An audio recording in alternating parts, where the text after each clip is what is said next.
সবাই পেজ খুলে দুই একদিনে মিলিয়ন মিলিয়ন ভিউজ হয়ে যাচ্ছে, আর আমি এতদিন থেকে এই পেজটার পিছনে লেগে আছি, কিন্তু আমার পেজটায় কোনো ভিউজ নাই। আসলে ভাগ্য যদি খারাপ হয় তাহলে কিছুই হয় না। যাদের ভাগ্য ভালো তারাই কিছু করতে পারে। আসলে ভাগ্য এমন একটা জিনিস, যার ভাগ্যে যেটা আছে সেটা সে পাবে, কিন্তু আমার পেজের এই ছোট্ট ভাগ্যটা আর খুলতেছে না। তো যাই হোক, আমি ঠিকঠাক মতো কিছুদিন ব্যস্ত থাকার কারণে পেজে ভিডিও ছাড়া হয় নাই।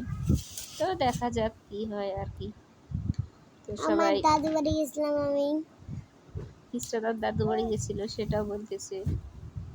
তো যাই হোক, এখন আবার আমরা পুনরায় আমাদের পেজ নিয়ে কাজ করব, নাকি বলো ইসরাত?